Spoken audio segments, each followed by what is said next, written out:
Yo, what's going on, you guys? Tristan here. Today I'm going to be doing Victor deck profile. Victor's a deck I've been highly anticipating since GBT-10, and I've been playing with it for a while. Lost it for a little bit, but found it, thank God. And it's just overall one of my favorite decks to play and just have fun with. And I definitely suggest this deck or just the clan in general, because even though Nova Grapplers aren't exactly my main or my playing style, they're really fun to play with, and I highly suggest it because they have a lot of budget, such as Blau kind of stuff, and they also have a lot of expensive decks. So, anyway, Nova Grapplers, Victor. The Victor deck profile is pretty generic towards because you've probably seen it a million times. But anyway, let's just get started. I'll stop talking. Let's go with Extreme Battler Cavatron, our starter. He is probably everyone's favorite choice for this because you counterblast 1, and after this unit boosts, you're able to move it into your soul, which not only gains soul advantage, but because that actually helps the deck. But you put this card into your soul, and then you get to restand one of your rear guards, which makes this effective because say you have the grade 2 Sever Temper here, you can just boost Sever Temper when you're on your first stride, counterblast 1, move it into your soul, restand Sever Temper, give it plus 2k with his effect, and Sever Temper goes off plus another 5k, so you're already getting a 13, I think, column into a 16k column, or not even column, at that point it's just Sever Temper doing work. But yeah, this is my starter choice. Rune Ball is good, but he's just not as needed when your focus is to get favorite champ out. And then for the trigger lineup, I play 5 draw triggers. Some people like to play 6 draw triggers. I'm gonna stick to 5. Drops are very important in this deck because you want to have as many cards as possible in hand before you go into your favorite champ. I play 8 critical triggers. 7 critical triggers. I miscounted that. 7 critical triggers. I'm stupid. Yeah, people like to do 6-6. I'm just sticking with 7 because I like going for more aggressive plays and possibly finishing it on the first turn right away. So yeah, there's 12, and then of course your 4 heals representing Wallboy back from EBT-01, is it? No, EB-04, back when Nova Grapplers got all their really crappy Death Army support. I'm just kidding, Death Army is legendary, don't talk shit. Anyway, we run 4 Arashid, the Stride Fodder, in case you guys didn't know. 2 Furious Puncher. No, this card I didn't intend on running, but after a few suggestions, I re-looked at it. It's actually really, really good. I was kind of impartial to it because it didn't have Extreme Battler, and I kind of like having the full Extreme Battler thing. But Furious Puncher is just too good of a card because he has Rush, and he's a Sever Temper. So, or Sazanda, depending on your guys' cards. Check your card game. But Furious Puncher, just you restand him. When he's restood, he gains plus 5k.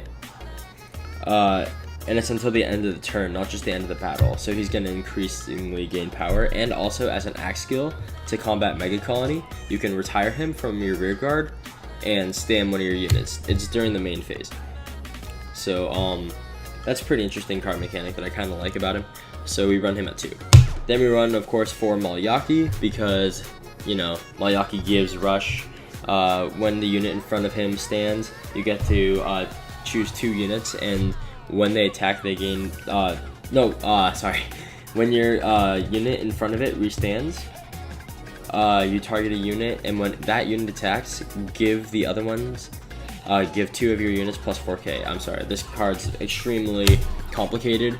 At first I thought it was very straightforward, but no, it's actually more complicated than that because it gives Rush to others. Next we play 4 Perfect Guards, of course, Lady Cyclone, the Unflipper. And you can play Headstrong Battle or whatever the other Perfect Guard's name is. It's a pretty cool skill, but I just like having the Unflips to get favorite champ to his full potential. So that's a grade 1 lineup.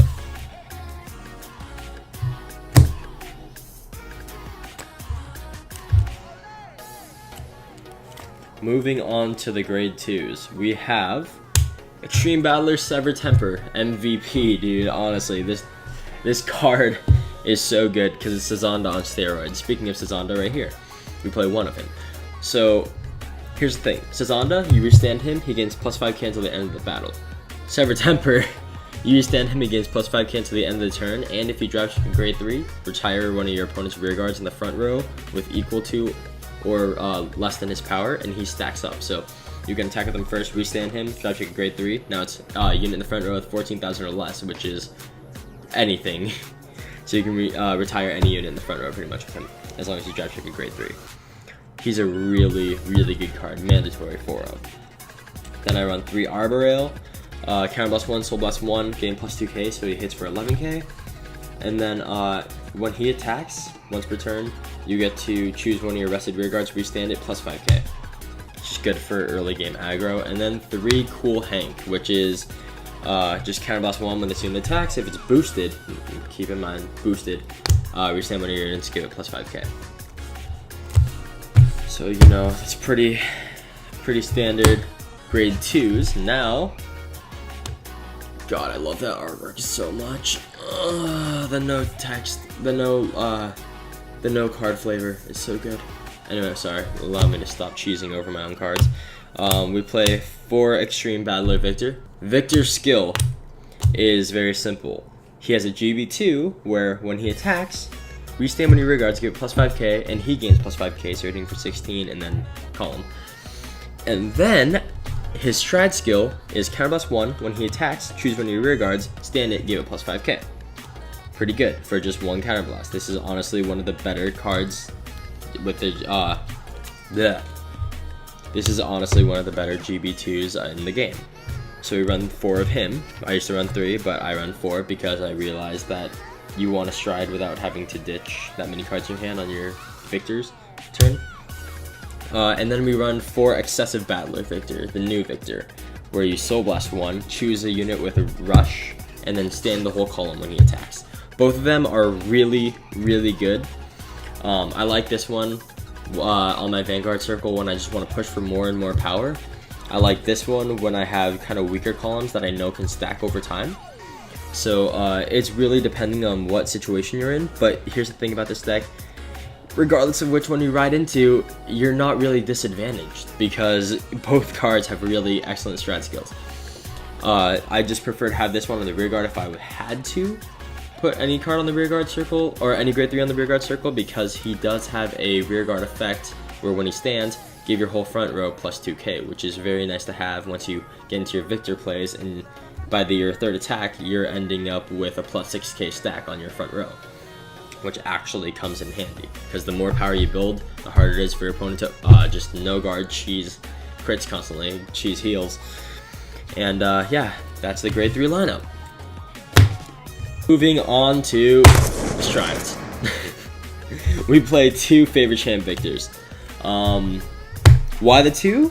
Because number 1 isn't enough for the beautiful artwork, and number 2, because you can never be sure what he's gonna do. Like if you're playing against Kagero and you go into a favorite champ, somehow, if you manage to keep enough rear guards, you get denied, something happens.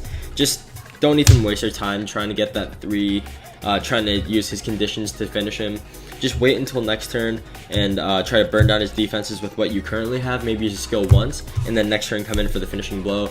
It really depends on what deck you're playing against, or if you just, or if you end up doing a favorite champ Victor play and you don't end up finishing him and you survive another turn. Maybe you have a G guard that lets you countercharge 2. You're already setting up. You're already setting up for at least 1 more stand with favorite champ, and that's always going to come in handy because it is far better than Victoplasma, considering, you know, he gets to only restand the Vanguard. He gets to restand your rear guards, who will then gain a crap ton of power. So we run him at 2, just in case, but I've never had to go into him twice, I'll just say that.